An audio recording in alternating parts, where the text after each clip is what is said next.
welcome to Forest Garden Wales. My name is Jake Rayson. I am a forest gardener and designer. This is a re-recording of a live stream that I did earlier. I forgot to press record. Today was about the mini course that I'm launching, a free mini course which is called Plan a Backyard Forest. It's taking a little longer to make than I kind of hoped it would. So I hope to get finished recording it and editing it this week.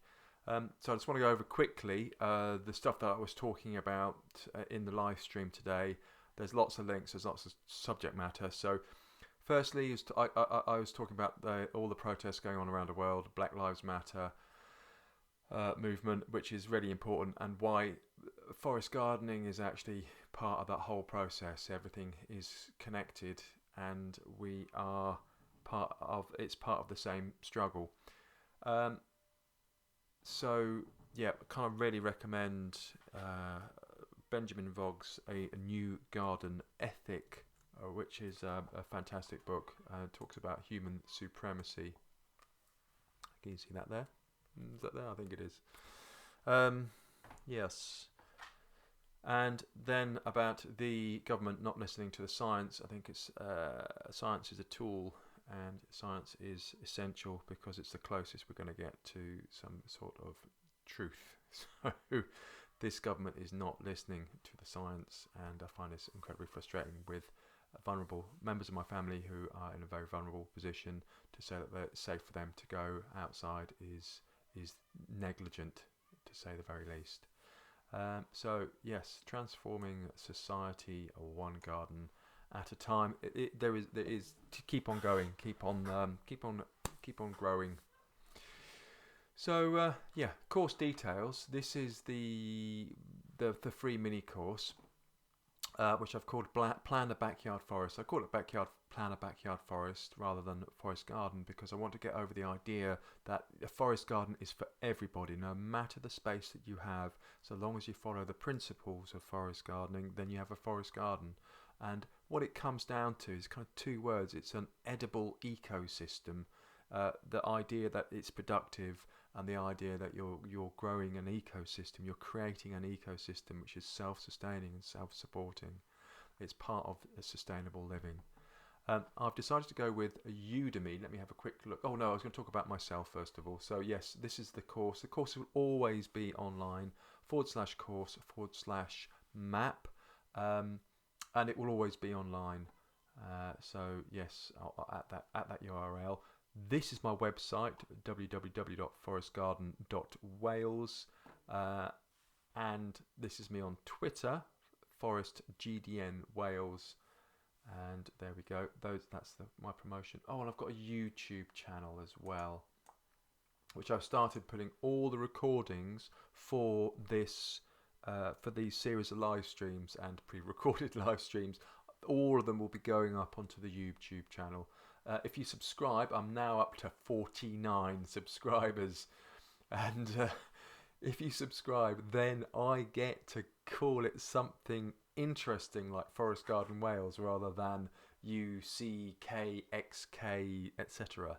So that would be great if you could subscribe to my my YouTube channel. Not that I'm a big fan of YouTube and Google's corporate surveillance, but hey, it's what we've got. Next up, yes, I was going to publish these courses on a fantastic platform called Teachable, teachable.com. Let me see if I can find them. Yeah, teachable.com. They're really, really good, really nice interface. And it's a platform. It's not a marketing platform. It's a platform if you are doing online courses. It's a really good, easy to use platform for uploading videos and doing quizzes and all that kind of thing. But it's expensive. It's about £40 per month for the plan that I wanted to use for the forest garden, my forest garden online course. So I did have a free course on there for a while. I'm going to move to Udemy, udemy.com. Because they're cheaper and they do some marketing, and I'm not going to be a millionaire from this. So this is who I'm going to be using. So the Plan a Backyard Forest mini course will be free, which is what I'm working on this week, and then I'm making a Create a Backyard Forest full online course, and I think it'll cost around about £20 or so. which is which would be kind of within most people's reach. And then the plan is for me to get an income from remote designing, consultancy, mentoring, coaching, that kind of thing. So I'll be working with people via the internet to help them get their gardens up to create a forest garden. Okay, so what I did want to go through, I'll just go through very quickly. This is part of the planning course that I've done before, so wait for the free course and it will be there. All this detail, I'll go through it in some detail at a slower speed, but I just want to zoom through it now and get to the map bit, which is what I wanted to show you. So, free mini course. What you'll learn: forest garden definition, reasons to be planning, spelled incorrectly, but there we go. Make a plan checklist, and how to create a map. This is gonna, yeah, it's fine. It's fine. So forest garden definition, which is I call backyard forest, and why backyard forest. Characteristics, which I've been through several times before here. Sustainable, productive, wildlife friendly, layers and perennial. Why bother planning? Obviously, so you can make the big mistakes early. Reasons to be planning, and then the actual planning and the design process. Essentially, this is the kind of key bit that I was talking about today earlier on. The initial planning is to work out what you already have and then work out what you want. So those are the two. The working out what you have we call surveying or observations, and you make a list of them. I've got a big old list of them here, ready for you to check off. And then the other side is making up a wish list of the features that you would like and the plants that you would like. And I have some recommendations. And it was a really useful session today because we were talking about water quite a bit, and that will be I'll include that in the features in the planning stage as well. So first bit, what have you got? What do you want?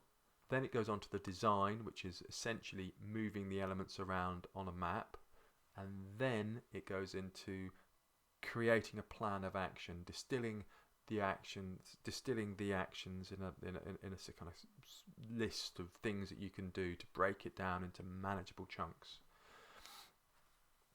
So what is design? Communicating the plan, and this is the planning checklist. So you can download this now. I will be doing a newsletter. Sign up for the newsletter, forestgarden.wales/newsletter, and I will be providing this link in the newsletter and in a blog post as well. And that gives you a checklist, so you can go through all the different things that you need to make sure that you've got covered. So essentially, it's a survey first of all, the features, the plants, and then how to collect pictures. So the survey covers the position of your land, the elements.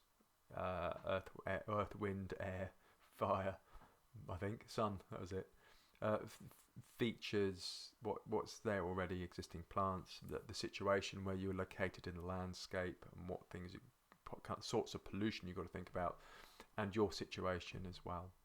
And then the wish list, the features, so polytunnel, greenhouse, wildflower garden, wildflower meadow, annual veg beds, that kind of thing. And then plants, references for plants, pictures using Pinterest, and then the map. And this is the bit I wanted to look at. So tools to help you get a map sorted out. So we'll have a quick look at that. The tools, the map. Okay, what's so important, and I kind of emphasise this in the live stream, is the important thing is to get a map. Yep, it doesn't matter if it's a digital map or a paper map, but get a map and map out your land so that you can write down the features on it, and then you can design with it. You can move the elements around on that map. I don't care what it looks like. It's not for me. It's for you. It's for your benefit. Yep. No one else has to see it. Yep. Think of it like a diary. No one else has to read it. And the map is not the territory. The map serves a function, and that function is to help you make the right decisions about where to put stuff.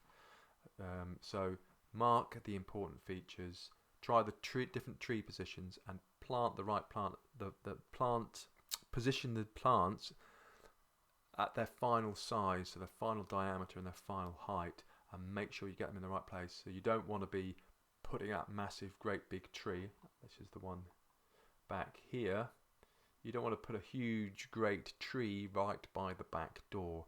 So that's the purpose of a map, is so you can move things around, so you can see where they are. So paper maps. I've got any paper here? I've got a grid bit of paper. Hold on a second. Live interaction. Oh yeah, I use A3 if you can get it, but I use this. I don't know if you can see that. Probably can't see that on the video. It's 5mm grid square, 5mm squared. That for me is the kind of easiest to use rather than graph paper. And get A3 if you can as well. And working out the scale, so that's the kind of trickiest part of it. But what I would recommend doing, and this is one of the main parts of today's live stream, was print out a digital map. So this is the groundstability.com, and you can put your property in. This is ordnance survey data, so this is only for personal use, blah blah blah blah. Don't use it for commercial reasons, etc. So I have used I don't know who these people are. 29 Fernside Road in London, in Balham. I was talking to a friend about Balham, and I'm just using this property as an example. And it's just it's a terraced house, Victorian terraced house, and it has this kind of relatively small garden. And I'm using it as an example just to say, yeah, this is how you do it. So I've plucked this address out of thin air, and then you can take a screenshot. So however you take a screenshot on your computer, look it up like that, kaboom, and then you can open up that screenshot. Let me do it. Yes, it will. And whoa, you can open up that screenshot, and then you can print that screenshot out, and then use that as the basis for your map. Yeah, so that's a really good starting point for doing it. Let me get back to my screen. I've lost my screen. So groundstability.com. There'll be links in the notes. And then there was, of course, you've got Google Maps. Where's Google Maps gone? Oh, Bing Maps. Well, Google Maps is the same. Bing Maps is kind of interesting because not only have you got the standard kind of road view, you also have an ordnance survey view as well. An ordnance survey is brilliant because there's loads of extra data that you can get about the place that you live, footpaths, disused monuments, and where things are, and watercourses, the whole range of stuff. So really, really useful. That's bing.com/maps. And this is Google Maps. Yeah, so Google Maps. Now, as you can see, from the resolution isn't all that. So, I'm kind of jury's out a little bit on using it for smaller properties. I kind of tend to use a combination anyway. I'd use something like ordnance survey data, and then always back that up with physical measurements for the smaller space. Definitely measure the space that you have. So we've got Google Maps. I've taken a screenshot of Google Maps, and then what I do to calculate the scale is to see how many meters per pixel there are.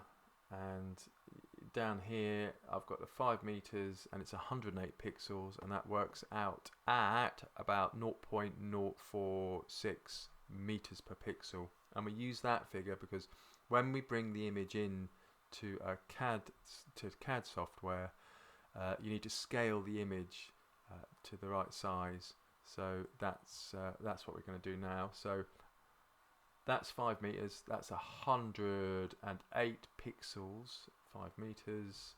I'll hop over into CAD, file, import the map, and then select it.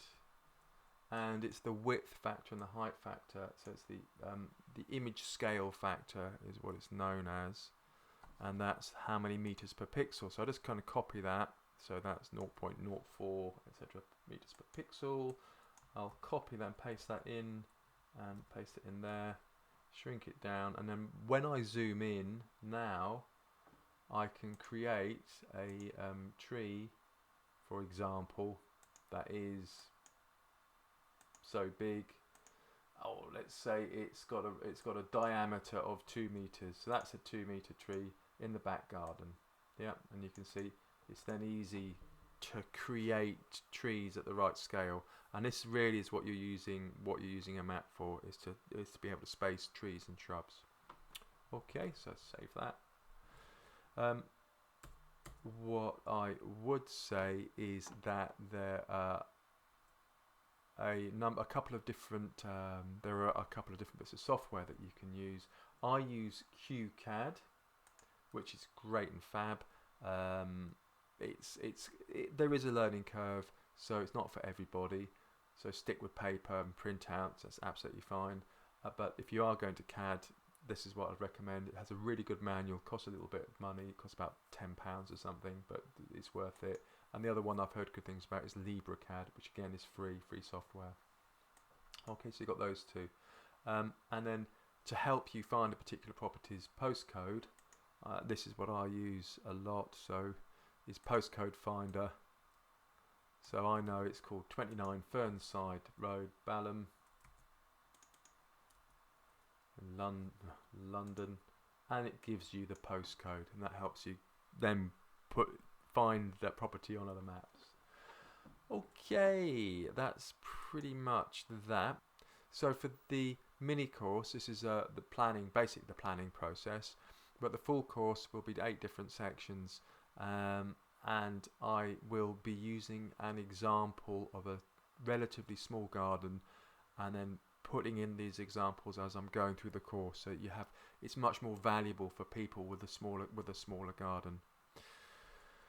And then onto the Zoom Q&A. So there's a couple of very interesting questions that I just want to talk about quickly. First of all, Chris asked, can you provide a list of resources about information for rainfall and anything else when considering your plans?